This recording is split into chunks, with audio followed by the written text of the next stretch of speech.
I'm Elle Embers, and this is Cosmic Curiosities.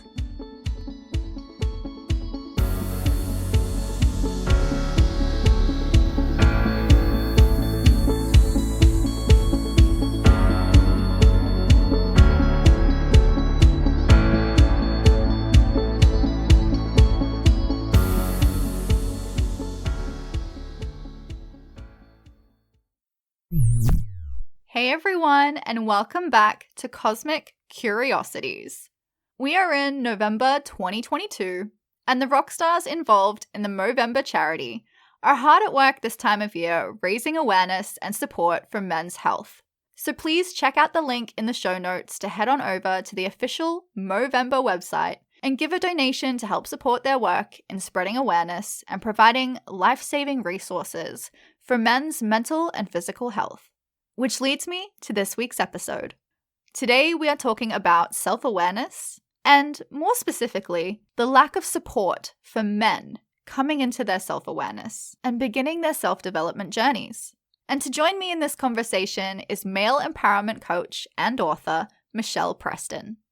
And if there was never a better time to quote the great Captain Li Shang, as he once said, "To be a man, you must be as swift as a coursing river, have the force of a great typhoon." I think you guys know where this is going. Have all the strength of a raging fire, mysterious as the dark side of the moon. Hey, if I can't quote Disney on my own podcast, where can I quote it? But is that really all there is to it? Let's find out. Hi, Michelle. Thanks so much for joining us. How are you? I'm doing well. Thank you so much for having me. I'm so glad to be here. Before we get started, did you want to take a moment to introduce yourself and tell everyone a little bit about what it is that you do? Sure. So my name is Michelle Preston, and I am a male empowerment coach.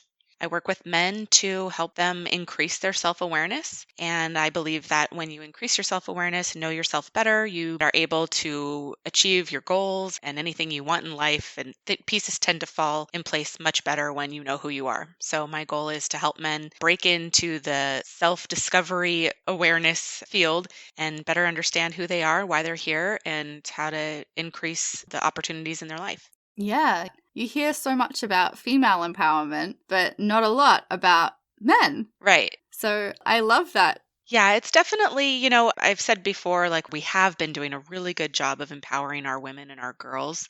And it's kind of put men in this place where they're kind of afraid because women we're so strong and powerful and driven and motivated. And of course, we've been told by the patriarchy for the past 10 generations or whatever, hundreds of years, that we're the problem. And so we have always taken the onus upon ourselves to go and fix us and to do our own inner work and to be better because we've been told that we're the defect. And now that we're empowered and we're stronger and our voices are being heard and we're in positions of power, men are kind of unsure what to do with that. It's tough for them. They don't really know what to do. And of course, they've not been given the freedom or the space to say or to investigate self-help. I mean, 85% of self-help book readers are women. And men just don't do that. It's like they don't recognize that there's more to what they could be doing for themselves. So it's kind of this transition between, growing our women and making them strong and powerful. And then it kind of emasculates men in a way, or can, to a man who's not comfortable with how women have grown. And so my whole point is to work with men, help them to understand that there's work for you to do, just like the work that we've been told we need to do. We all need to work on ourselves. And even though I focus on men, I'd gladly work with women as well, because it's not a sex thing or a gender thing. I am trying to target an audience that has been neglected in this field. And so that's what I'm trying to do. Yeah, and that's super important. I completely understand where you're coming from when you talk about how women have become so empowered and so independent that men are kind of left not knowing where they fit in that role, in that dynamic, because right. all the feminine empowerment movements, the feminism, the Me Too, all that, they're all very important. Right. but there leaves a gap there for the men that have been abused or the men that have been repressed and not been able to express their feelings, express their emotions, feel safe to do so because of such a toxic masculinity outlook. Yeah, and and it's a different world for them. I mean, we look at, lawsuits that are coming up from women who are accusing men of touching their shoulder, 20 years ago in an office, or Yeah. saying words that are offensive to them 10 years ago at the gym or whatever. I mean, there's especially you see it with public figures, right? Like famous people, like the whole Matt Lauer thing. And granted, I'm sure there is inappropriate things that have happened, but the fact that we are now empowered to go after that inappropriate behavior, men are like scared. They're like, what can I say? Like, what can I say this? If I'm on a date with you, can I hug you? Is that okay? Yeah. It's a very confusing, I think, situation for men. It's like they don't know if they should pay on a date because she's so strong and like takes care of herself, and is it insulting if I pay for her? And can I kiss her even, or do I have to ask if I can kiss her? You know what I mean? It's like all these kinds of roles that we see in movies and just in our life have been questioned now. These typical masculine traits of, opening the door. I know women who get mad when men open doors for them. I mean, it's a different world, and I'm trying to help them kind of navigate, learn about you first, and then we'll worry about navigating through the feminist movement. But it is a lot, right? And it's very, it can be very overwhelming, I think. And so they're kind of like paralyzed in a way. I don't really know what's appropriate, and I don't want to do this, and I don't want to do that. And if I do that, am I going to get in trouble? And, Totally. And if they're not connected to themselves and not understanding of themselves and feel safe enough to investigate, to ask the questions, and if they're not feeling comfortable enough to ask women, hey, is this appropriate? Is this okay? Right. How are they supposed to learn? How are they supposed to find that comfort if they're not able to ask those questions? Right. So I think, yeah, what you're doing is so important to be able to give them that confidence, that inner confidence to trust themselves, to ask for help, to ask for guidance when they need it. Right. So that's amazing. Props to you, babe. Thank you. Thank you. It's exciting. Exciting work. So I guess being a woman, how did you find yourself wanting to work with men? In a really short answer, heartbreak. Mm-hmm. But I will say I was a single mom when my boys, I have two boys, they were 2 and 4, so very little, became a single mom. And I started dating, and I kept meeting men who were just like, they would say one thing and do another. And they would act a certain way one day and then be different the next. Like there was just no consistency. And this was like I was single for 6 years. So over the span of 6 years, I met a lot of people, and I kept seeing this kind of pattern show up of these men who were just very inconsistent. The dating landscape today is completely different than it used to be. And God help anyone who's trying to date right now. But, it's like this online dating stuff. And I mean, it's just a disaster. So you never know. Like in my experience, I would see a guy who says he's looking for a relationship. And then like on his profile, and then I'd meet him in person. And after a date or two, I'd find out he's not serious. So he's not looking for a relationship, but he says he is. Yeah. And so does that mean that I'm just not his person? Or does that mean that he doesn't really know what he wants?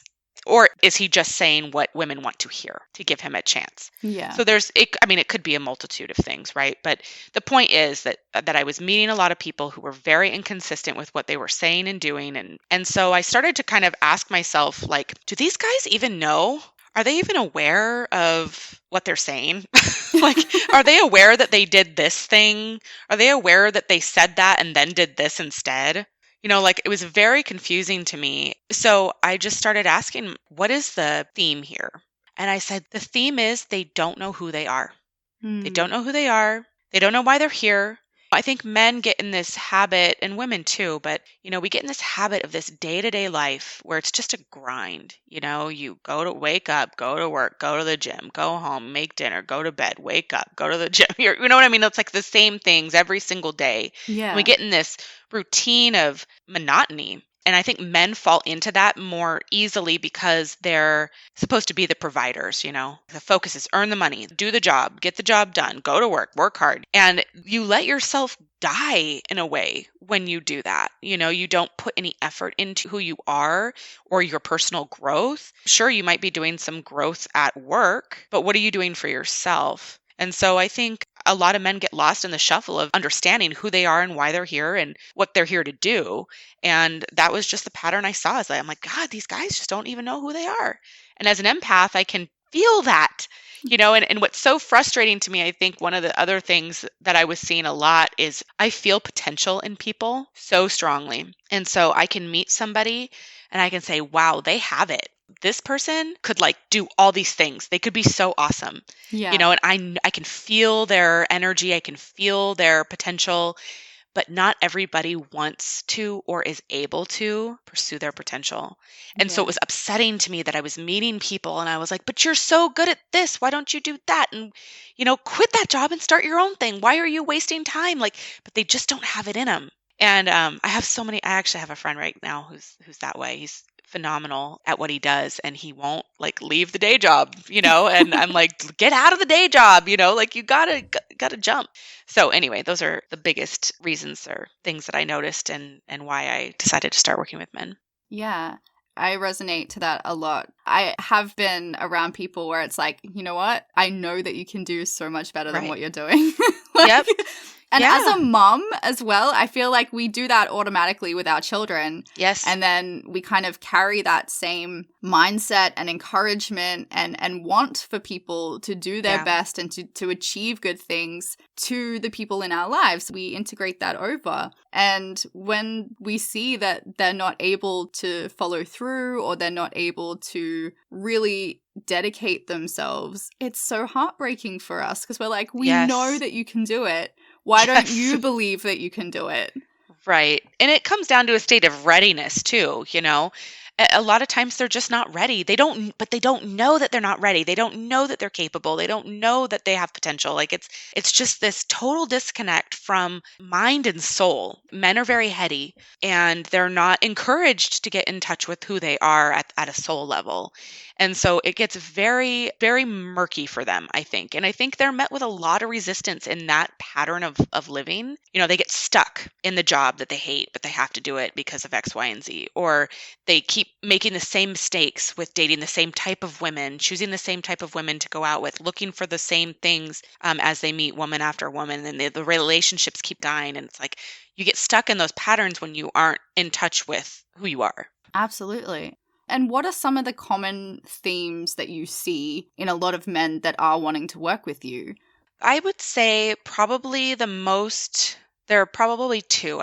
Overthinkers are one of the bigger ones, like just overthinking everything, like overthinking life, everything in it, people, relationships, jobs, activities, friends, family, you know, just like what if I do this and what if I do that and how do I manage all of the pieces? So I think there's a lot of overthinking going on among men. The other thing that I think men really struggle with is patterns. So like I just mentioned, you know, patterns about dating the same types of women, doing the same things and expecting different results, behavioral type things that might be drinking every weekend and on when Monday rolls around saying I'm not doing that again, I feel like crap, and then on Friday night drinking again. You know what I mean? Like we all do it, right? Drinking, eating, drugs, women, you know, all the vices, all the things. I see a lot of that too, patterns. Yeah. Pattern breaking. Yeah, and I think that when they do fall into that routine and they do think this is what's expected of me, it's such a hard pattern to break, let alone be aware of. Right. Because how do they know that they're following this pattern if they're not connected to themselves? Right. I think a lot of them realize the pattern, but they don't know why. Yeah. Why do I keep eating this crap food? I know it's bad. It makes my stomach hurt. Why do I keep doing it? You know, it's like, why do I keep drinking every weekend? I feel like crap when I go to work on Monday. Why do I? And they don't really move beyond the why. Like they might ask themselves, why do I do this to myself? But then like move on to something different. They don't Yeah. spend the time really digging because that stuff, that's trauma stuff.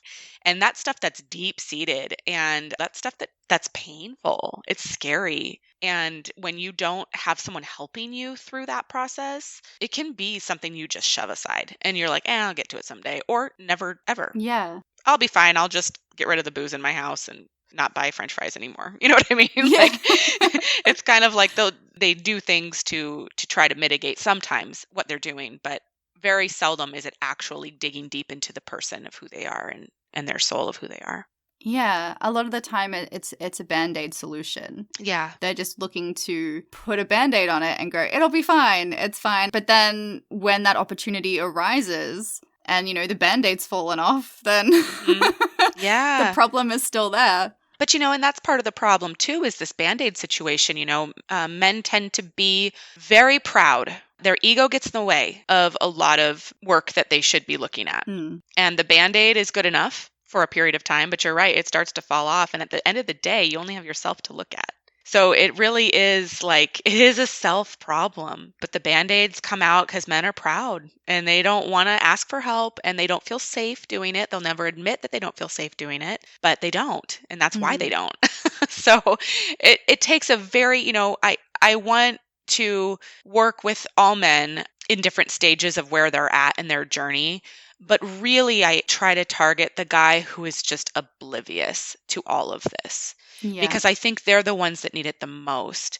And I love to just be able to share information that is so simple with them, but gives them so much insight. Like I have a client right now who knows he's a Scorpio, but doesn't know anything about Scorpios.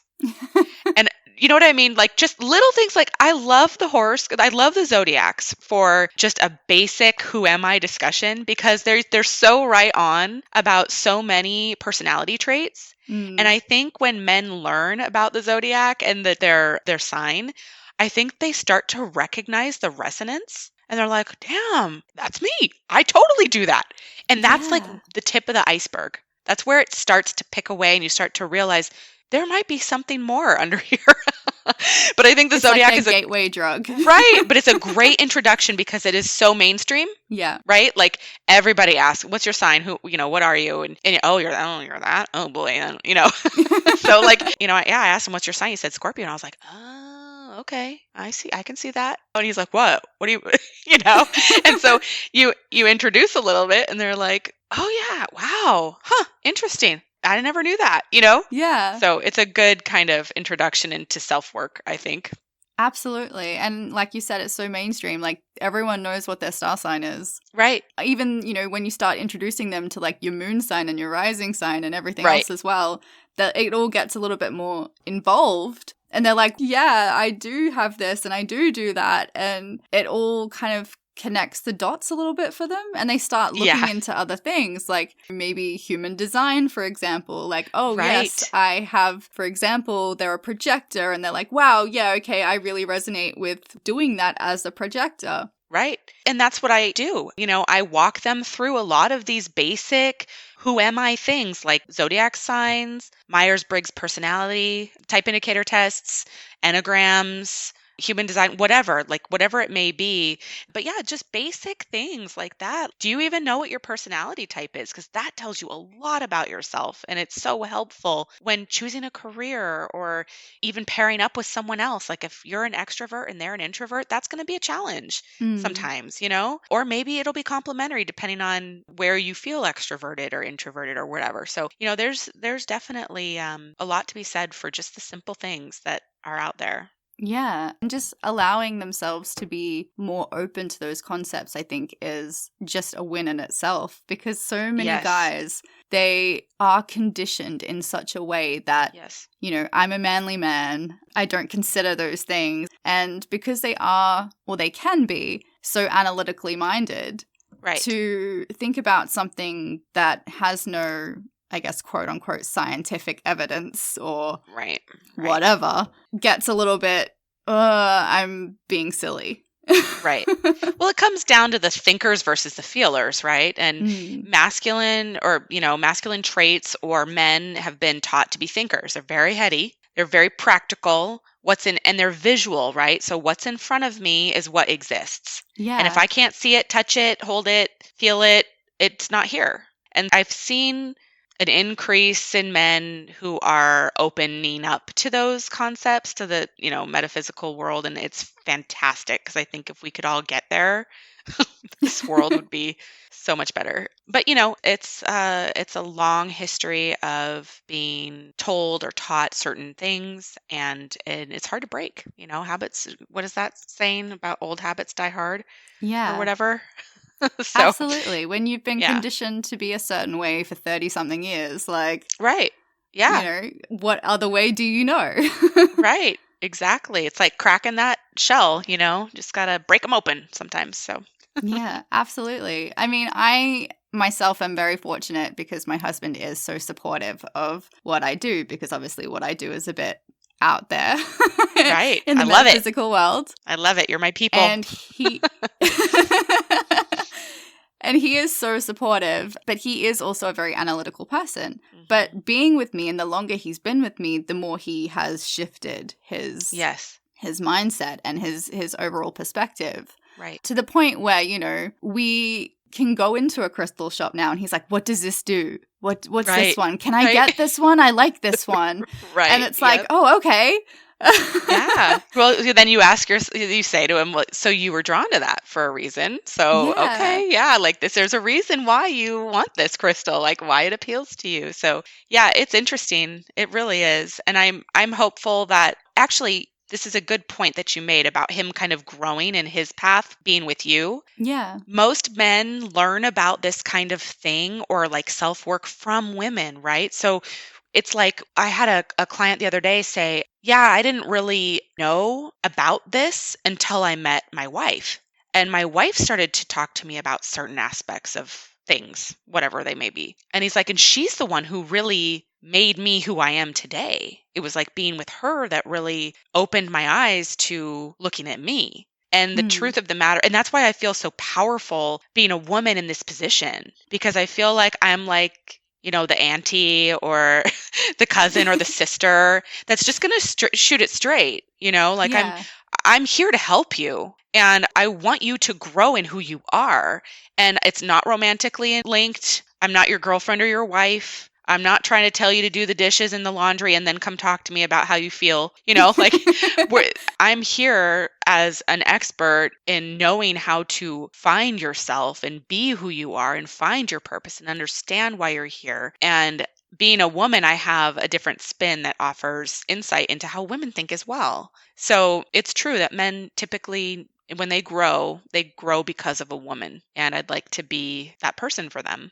Yeah, and I love you saying that as well, because when you don't have that marital relationship or that significant other relationship, it's not so much that you don't have to take in their feelings, but like you can be more direct, Right. because you're like, hey, buddy, I don't need to smooth this over for you. I'm going to hold up this mirror and this is what it is. Right. Yeah. I'm not walking on eggshells. Like I'm not invested, right? Yeah. We don't live together. I don't need you to take me out to dinner, So yeah. And I think it takes a specific man who can take my, kind of abruptness, I think sometimes. But at some point we got to cut the bullshit, It's like we got to move past this. Like we got to get over your ego. We got to get over your fear. Like it's fine. I'm here to help, And it just takes time and it takes trust. And trust is hard for a man, especially who is scared. Yeah. So, for all lack of better words, I mean, it is fear that prevents them from doing this kind of work. So, yeah. And I feel like you probably relate to this. I grew up very tomboyish, and I had a lot more guy friends because I was more direct and I was more abrupt. Yep. And I Absolutely. wouldn't bullshit them. I'd be straight shoot. Dude, do you not see this? Like, this is what's happening. And they'd be like, oh, yeah, okay, thanks. Like, Yep. Totally true. For me as well. I had brothers, played sports, always worked in male-dominated industries. And I still have a lot of male friends because I don't do, I don't want to characterize women either, but I don't do drama. Yeah. I don't talk bad about people. I couldn't care less. I mean, I have a life to live and I don't care about other people who bother me. You know what I mean? Yeah. Yeah, I have always appealed to men that way, that, to being friends with men for that reason. It's just like, it is what it is. I said what I said, Yeah. and I had a reason, and here it is, and it's done. And they walk away. It's kind of like when dogs fight and they shake when they're done. Yeah. And then they just like go to their own quarters, It's the same. It's Yeah. like that's how men are. And I appreciate that very much.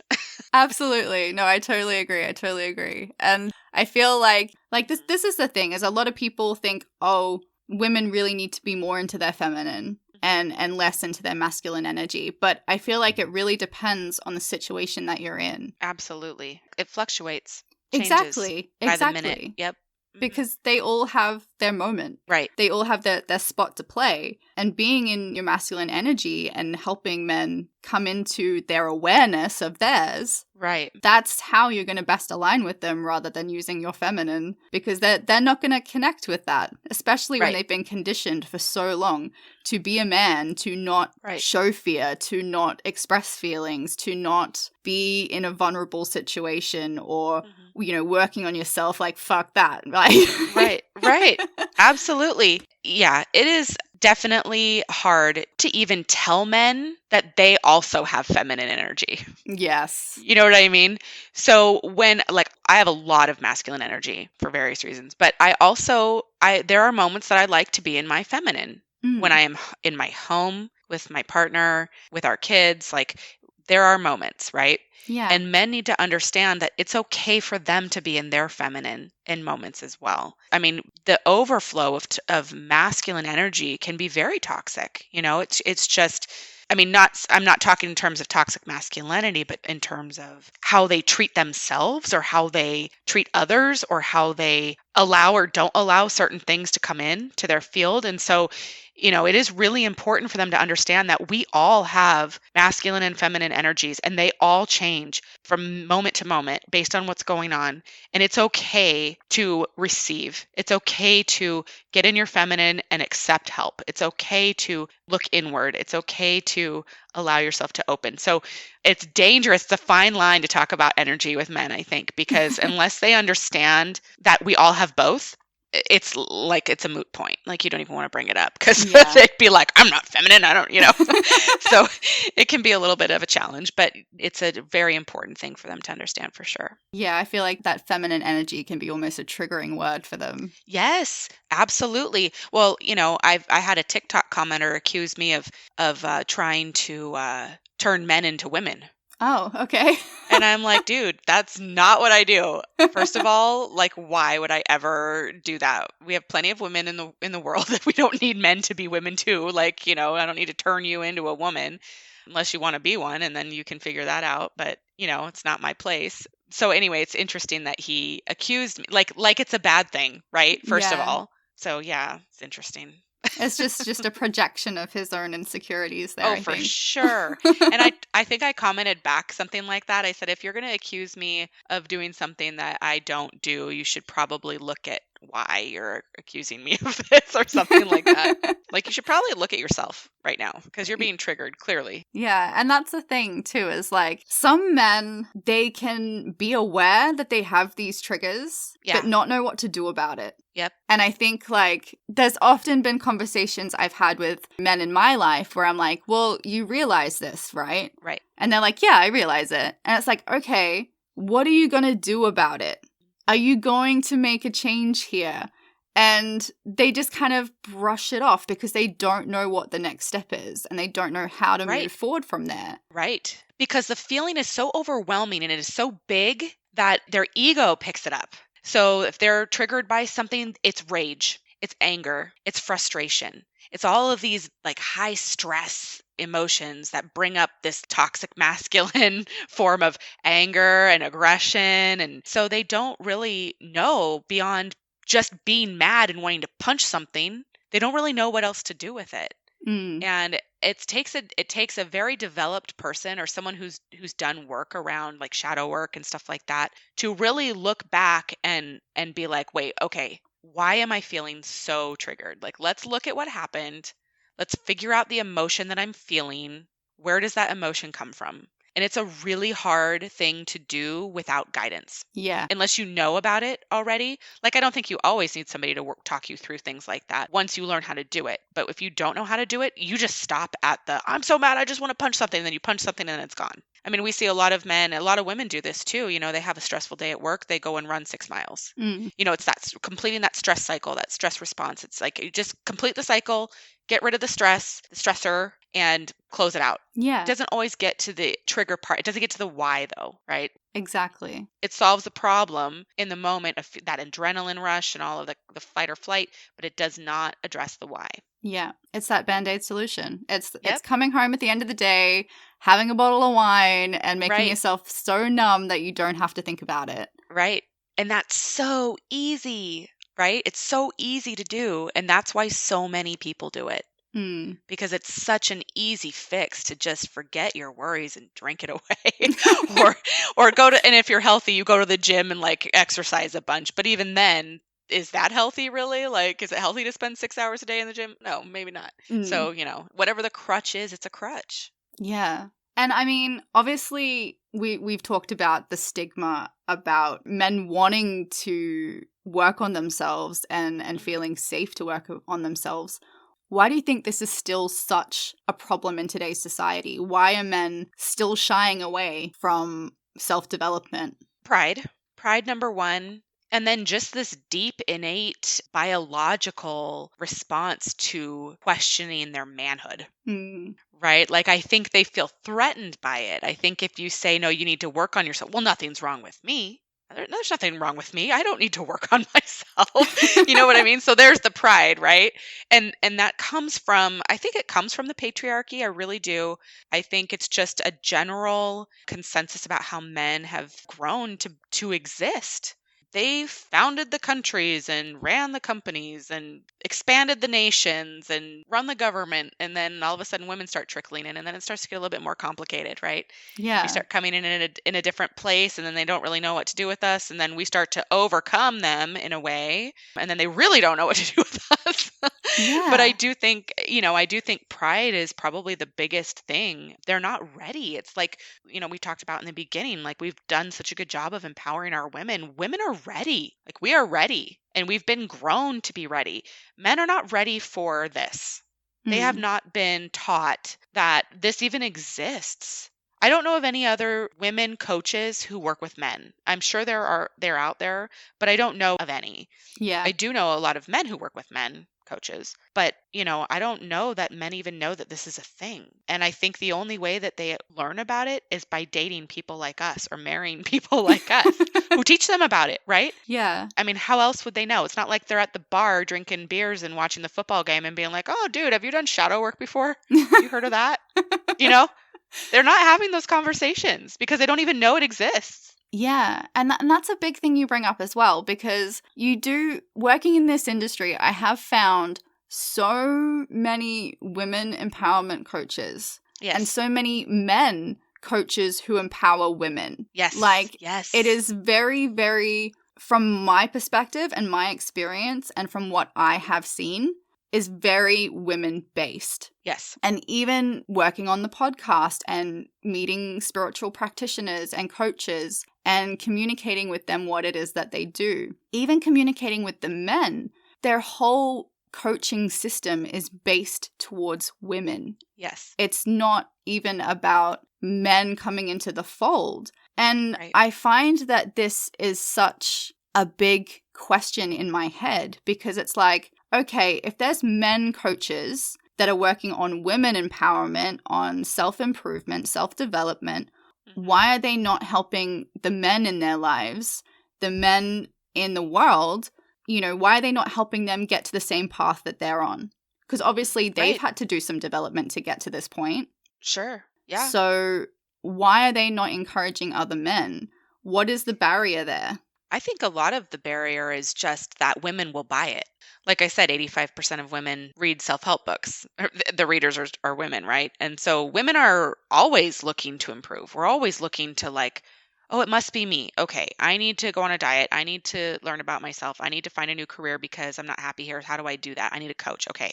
I need a coach who's going to tell me. I need a life coach. I need a business coach. I need a whatever. Because I need somebody to help me. I need somebody to guide me because as women, historically, and biologically, of course, this is new for us. Hmm. Being an entrepreneur is new for women, relatively new, right? Past 50 years, maybe. Yeah. I'm like the first generation of this, or like, this maybe the second generation of this way of thinking. And so women are more inclined to buy the book, buy the courses. Women are easy sells. Yeah. And I think that, I don't want to say that people prey on us. As I went to the hardware store this morning and this guy sold me this $400, weed whacker or something, right? But we're easy sells. And I think men just are like, oh, I don't need that. Like the resistance is too great. And I think that's why there's not enough men helping men out there. There are a lot, but probably not enough. Yeah. Because women are a path of least resistance, quite honestly. Yeah. And I think women trust a man in that position, a man who's a coach. Women are used to, at this generation that we have right now, maybe not anyone younger than 20 at this point, or 25 at this point, but if you're 30 and older, like you're used to taking direction from a man. All of my bosses in my career have been men. Yeah. And so if I'm going to go and seek a coach or whatever, and he's a man, that's comfortable for me. I've lived that way, right? Yeah. But as women are growing in the workplace and our younger people are getting jobs in the corporate world and whatever, there's going to be more and more women as bosses. And when you are a woman boss, and you have a man working for you, that teaches you a new dynamic. And I just don't think we've had enough of that to make them realize that it's normal, right? Yeah. So it's tough, but I'm hopeful. I do think that we are, as women, coming into more of a balance, because there was a time there where feminism became a little bit toxic as well. Absolutely. We had toxic masculinity for so long, and then women were like, okay, time to rise up, right? So we rose up, and we maybe just kind of overflowed a little bit, because we went in with good intentions. We wanted equality, Right. but there was a few extremists that maybe took things a little bit further than what they needed to. And we went into this kind of overpowering femininity. I'll get the word. Absolutely. Yeah, it's a tough one. And, even when I was interviewing people and starting the podcast, starting the platform, starting the business, my husband turned to me and said, where do the men go? Because you have so many female empowerment, so many feminine energy specialists. What about the men? Where is the masculine? And that never honestly occurred to me until he brought it up. Oh, yeah. And I was like, wow, okay, you're absolutely right. I'm going to look into it. Right. And looking into it, I didn't find a whole lot. Right. Yeah. It was mainly female based. And yes, like you said, it is because we, as female bodies, feel that we need to improve things. We need to make the change, which is sad. But also, I do feel like we have come back into more of this balance where it's like, okay, everything's not feminine. Mm-hmm. It's a balance of feminine and masculine. Right. And we are moving towards a point where we are trying to make men feel safe. Right.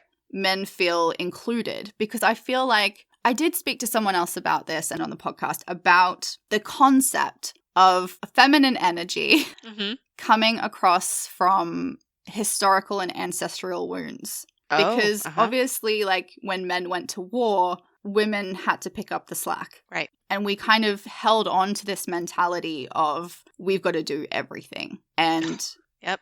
I feel like and here we are doing everything. Yeah, that has carried on right. through generational trauma. And absolutely. I feel like we are becoming more aware of this, that women don't need to do everything, that men do need to feel needed as much as we do. Right. And involving them and talking to them and helping them and guiding them through it. I feel like we are coming to a place where that is more common, but it's more common to women. Mm-hmm. It's women talking about how they're helping their husbands, how they're helping their brothers, how they're helping their fathers, how they're doing X, Y, and Z. But it's not a communication that's happening between men.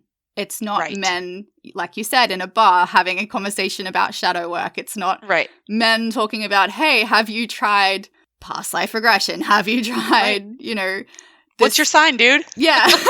Right? Yeah. Oh, God, you're such a Virgo. Yeah. I can't believe it, man. Yeah. Exactly. It's a conversation that they are still not having with each other. And I feel like that's the thing that needs to change. They need to feel comfortable talking to each other. And I feel like personally, that's a big thing about men coaches still not incorporating men into more of their practice because it's not a comfortability factor for them. Right.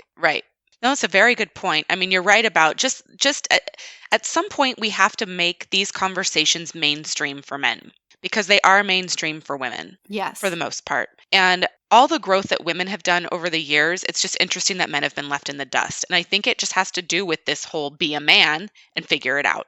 Yeah. You know what I mean? Like, be a man, figure it out. That's your job. You're a dude. Don't worry about what women are doing. It's not important. You just do you, and like nothing's wrong with you. You're perfect. So it is a struggle. And I actually am starting a group coaching platform in a Slack community. And that's exactly my goal. Like, let's get in this online community and start talking to each other. Yeah. You guys all are high value men, want to be high value men, want to work on yourself. Like, these are your people.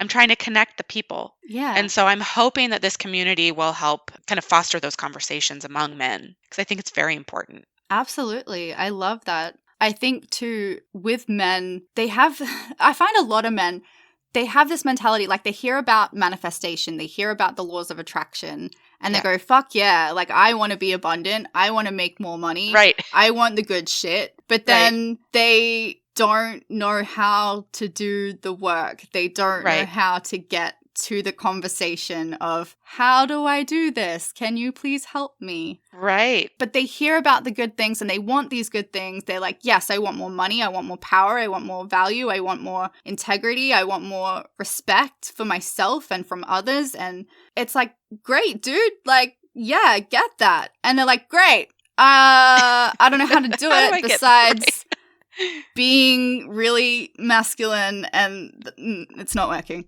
Well, what happens is that desire for those things, it forces them in that direction of like, well, I'm going to be arrogant then.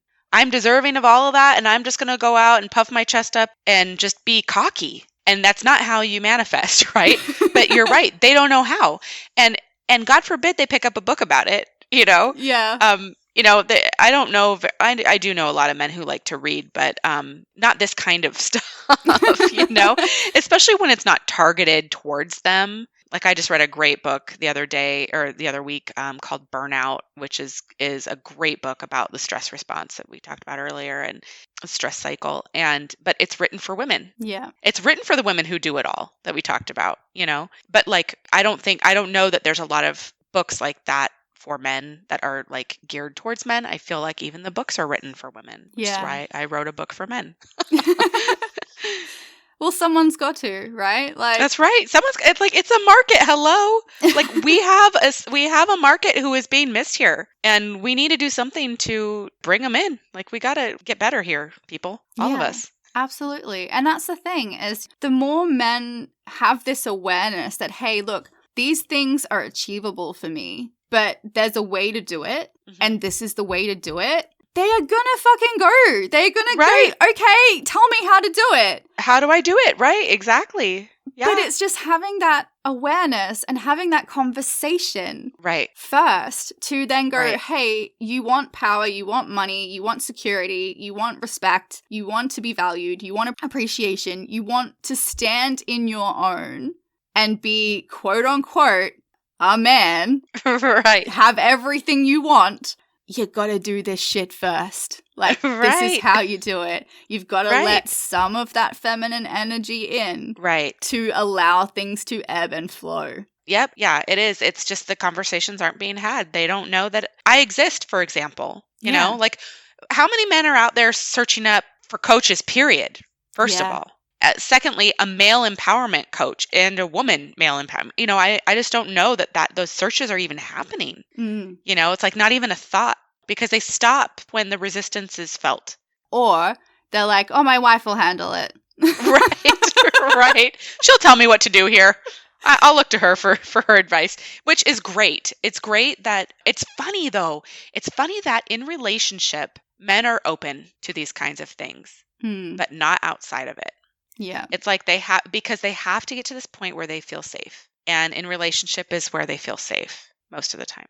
So it's sad that our men can't be more vulnerable with their friend group, their family, or coaches and people like me, Absolutely. So it's unfortunate, but at least those who find partnership usually do turn the corner and start learning some things about themselves.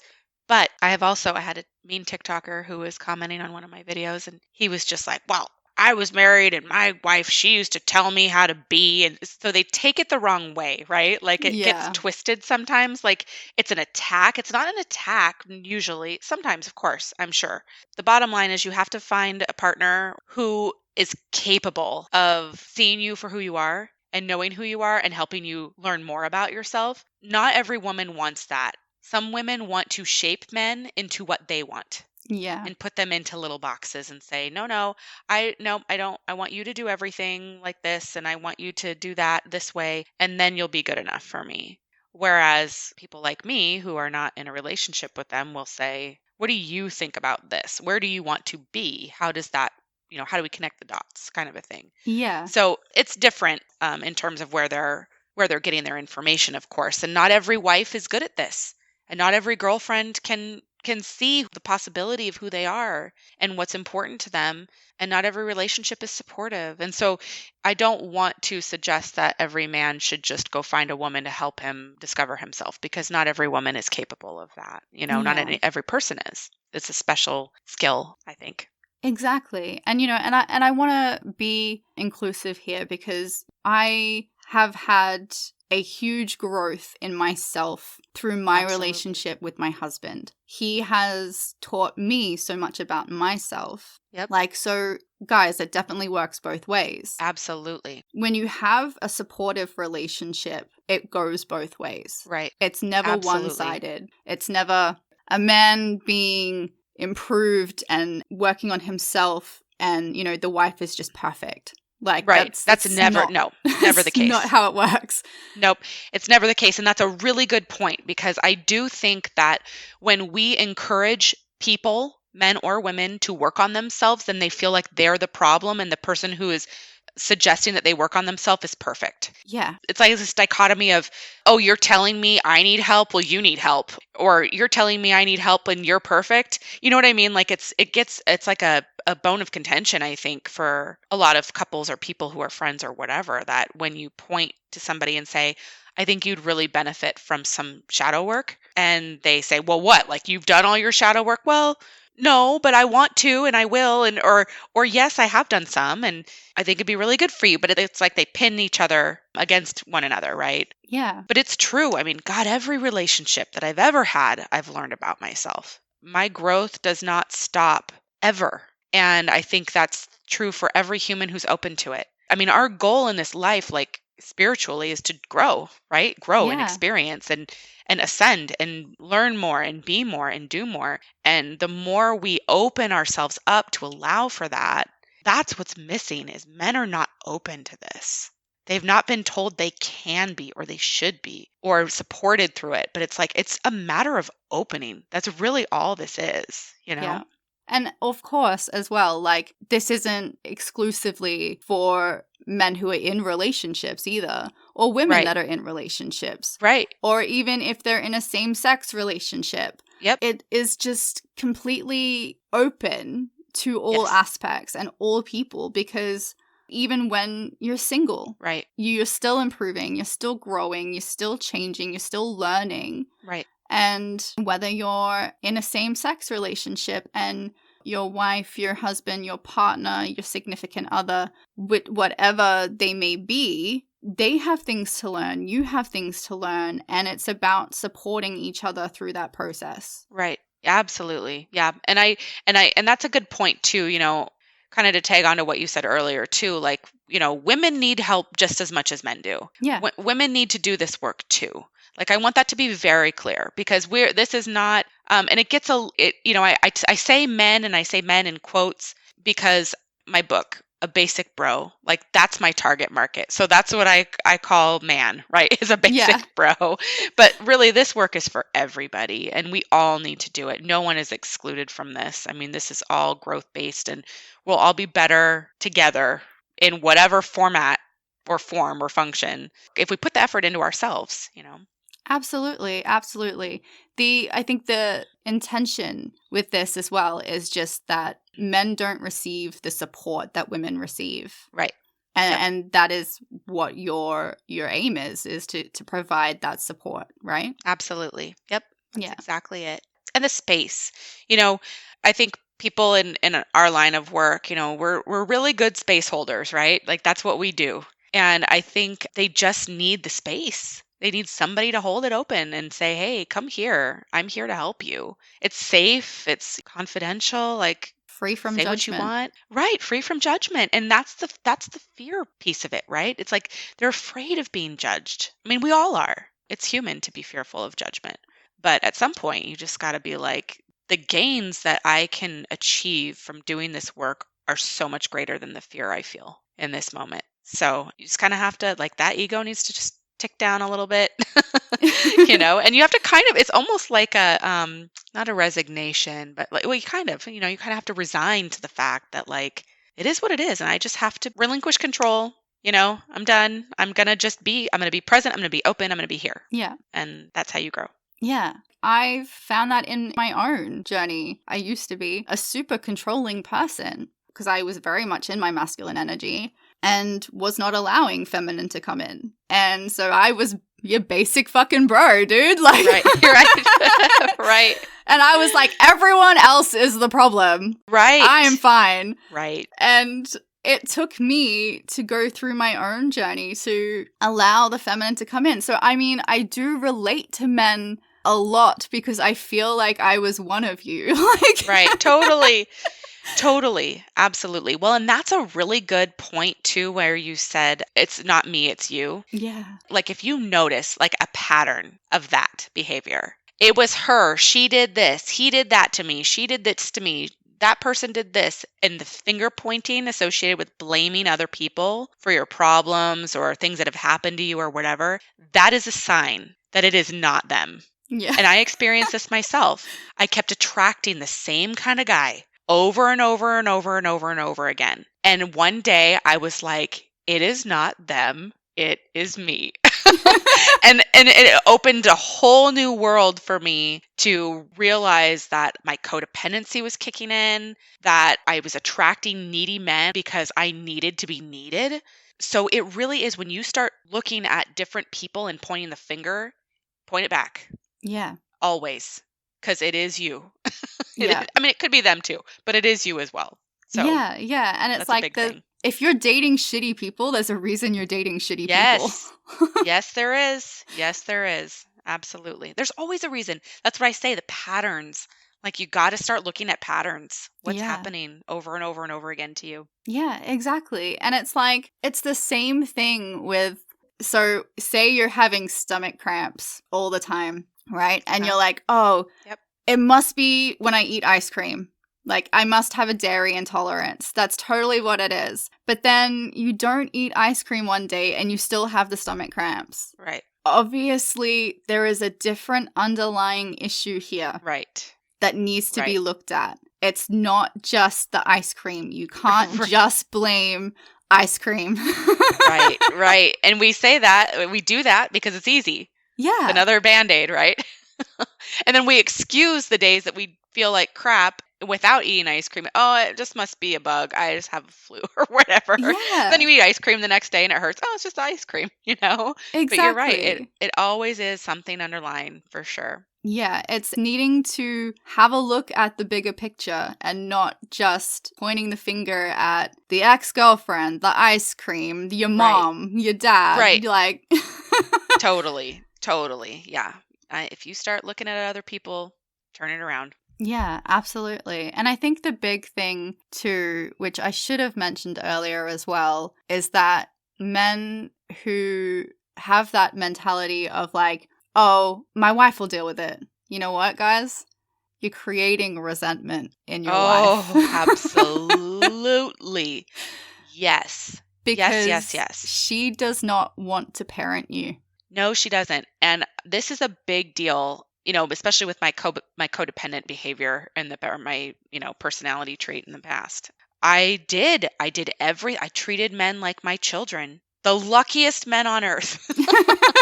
And I resented them for that Yeah. over time because you feel used. So it's absolutely true. Like, we do not, like, that's a big misconception that we should clear up here today. Women do not want to babysit you. A lot of us do it. If you have a past of being controlling, I have a past of being controlling. That's hard for me to say. Um, but it's true. I just like things done my way. I'm type A. What can I say? But I have a history of being controlling, and I like things done my way. And so I do them for you. That's going to create a lot of resentment. And so, guys, don't let your wives and girlfriends do your laundry, put your dishes away. Like, come on, we need your help. Yeah, absolutely. It'll take some time, but we'll end up resenting you for it. Unless that's your role in the house and that's an agreement the two of you have, go for it. But if it's not an agreement that you have and she's constantly picking up after you and treating you like a child, no woman wants a man that she sees as her child. Yeah. And if she's calling you out on your bullshit, Yep. and she's like, you need to work on this, like, you have trauma. Right. And even if you think you had the perfect fucking childhood, mate, you've got trauma in there somewhere. Absolutely. We all Absolutely. That was one of my biggest realizations probably about 4 years ago, because if you had asked me how my childhood was, I would have said it was fantastic. Like, Yeah. I don't know. My parents are amazing. Like, my brothers are awesome. We're all very close today, always have been, but there is still shit there. Yeah. And I always say that our goal as parents, no matter what we do, our kids will have baggage. And our goal, I always say, my goal is to just give my kids enough baggage that they can put it in a small backpack on their back and carry it through their life. Like, I don't want the hiking backpack. I just want a small backpack of baggage on my kids. Yeah. But we all have it. We're all going to have it. We can't prevent it. And some of us have luggage. Like, some of us have suitcases upon suitcases of baggage. And some of us are lucky enough to walk away with a backpack. Yeah. But our goal as parents is just to minimize the amount of baggage our children have, but know that they're going to have it.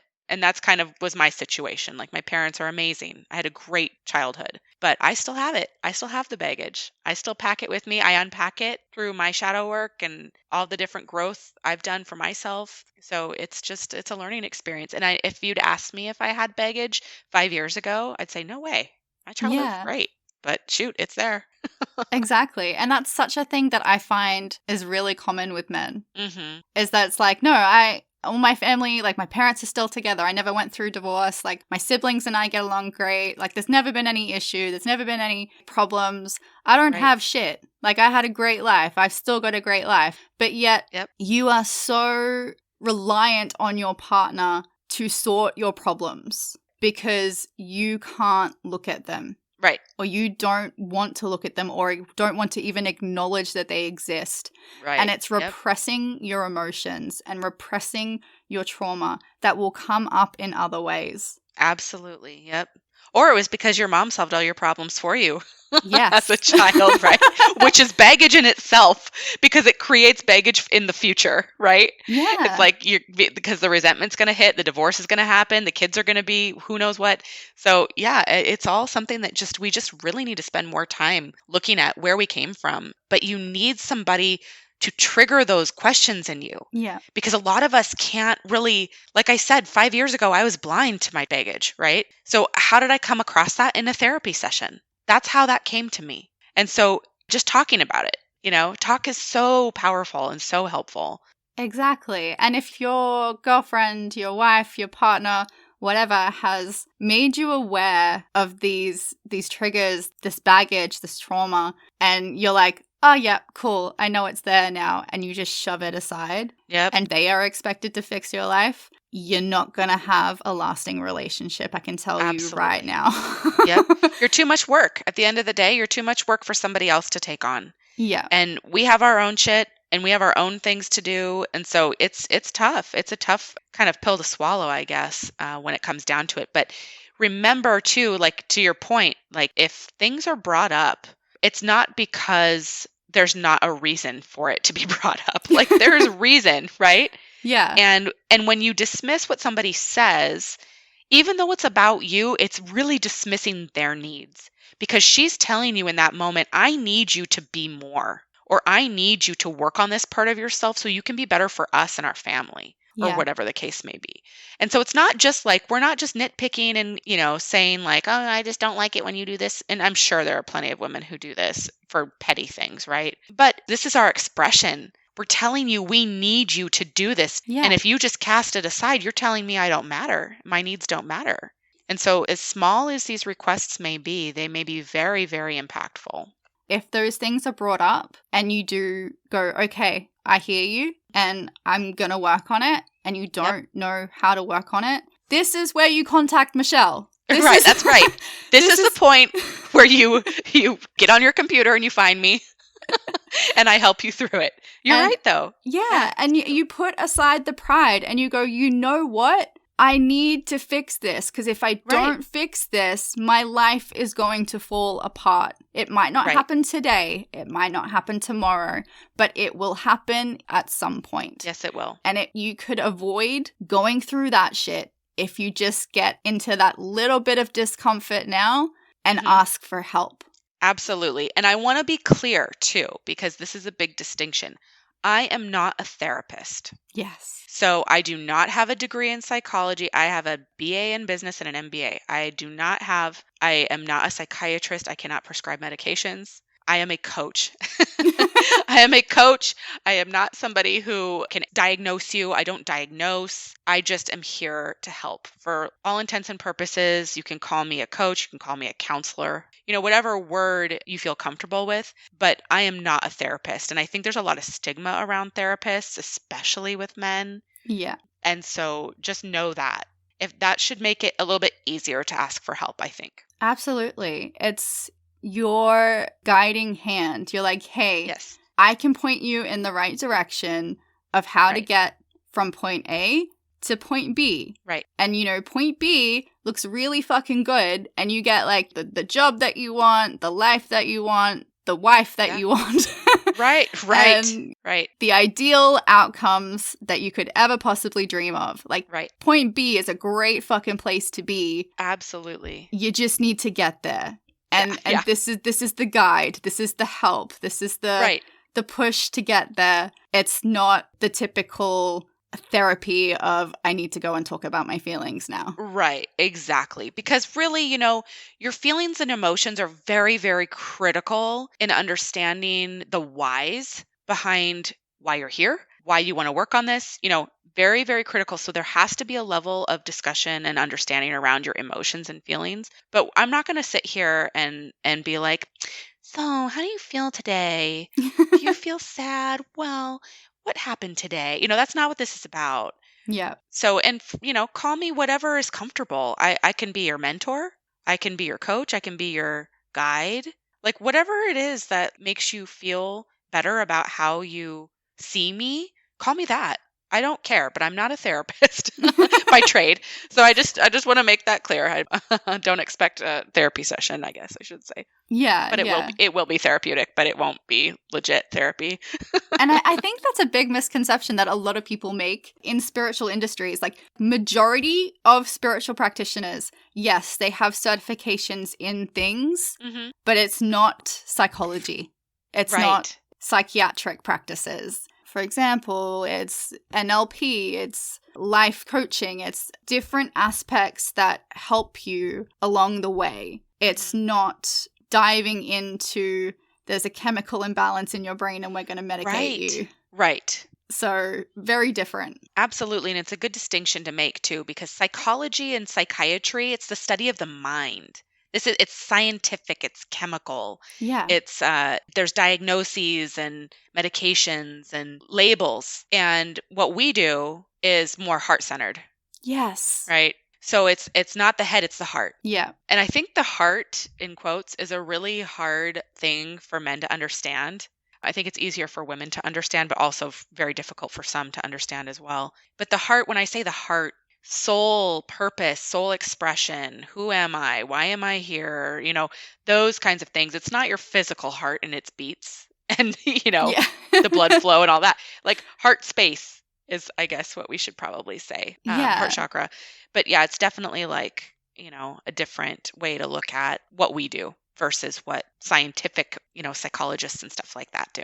Yeah, absolutely. We're more about your heart, your soul, your internal being, not so much the mind or the physical Right. side of things. I mean, NLP, very yes, Right. that is mind-based, but not chemically. Like it's not Totally. very different, very different. Yep. So yeah, definitely guys, make sure that you know the difference. You know Yes. what is going on, because we are coaches who have walked the steps before you. Right. Absolutely. We've experienced it, and we have that experience to guide you further along your own personal journey. That's Exactly. what it is. Exactly. Exactly it. Yes. And the key is we have walked this journey before you. That's right. Like we've lived this. Like you got to listen to us. Like we know this so well. Like take it from it's an expert, right? We're Yeah. experts at this. This is what we do. And sure, we've got qualifications, we've got certifications, but there's shit that you cannot learn from reading in a book. Yep. And that is life experience. Real and when life, you have yep. a coach that has walked those steps and been through that shit and come out the other side, they know what the fuck they're doing because Right. they've proven it. They are Right. living proof that this works. Yep. So definitely have that trust, have that faith, and make sure when you are picking a practitioner, no matter what it is, make sure you're finding someone that you resonate with because Yep. they have made those changes themselves. Right. And furthermore, you're going to know when you meet somebody. So when you meet people, when you meet a practitioner of any kind, really try to open yourself up to their presence, their energy, their experience, because if you don't vibe, find someone else. There are so Exactly. many people that do so many different kinds of things. There are plenty of other options out there. Yeah. And same is true for me. If I have a client that I meet that I'm like, I don't think they're I don't know if they're going to be able to hack this. I'll straight up tell them, be like, you know what? I don't know that I'm the right fit for you. And here's why. Yeah. And let them decide. But the point is that you've got to be open to a point where you can at least sense whether you think this is going to be good or not. And if you don't know, let's sit back and wait. Take a break from it, come back, read more of their stuff or follow them longer or whatever and see if they start to resonate with you. But make sure it feels right for sure. Yeah. And make sure you're doing it for you. Yes. You've got to want to make the change. Absolutely. Not your partner. Yep. Your partner can want you to change all they want, but unless you want to change, it's never Yep. going to happen. Yep. I always say that. I need willingness. If I don't have willingness, forget about it. It's not gonna happen. Not gonna work. Absolutely. And that goes for everybody. Yeah. Yeah. Well, I mean, we have covered so much today. I love this. We have. Good. Awesome. So if people want to contact you, Michelle, and they want to work with you, how do they do that? Where can they find you? They can find me at my website, which is thehighvaluemanproject.com. They can find me on Instagram and TikTok at the High Value Man Project. And you can find my book, Man Up, A Basic Bro's Guide to Self-Awareness on Amazon. Thanks so much, Michelle. Thank you. Well, this is your Earth Side Spirit Guide signing off for the week. If you'd like to know more about how you can work with me, you can follow me on Instagram at l.embers or visit my website lembers.com.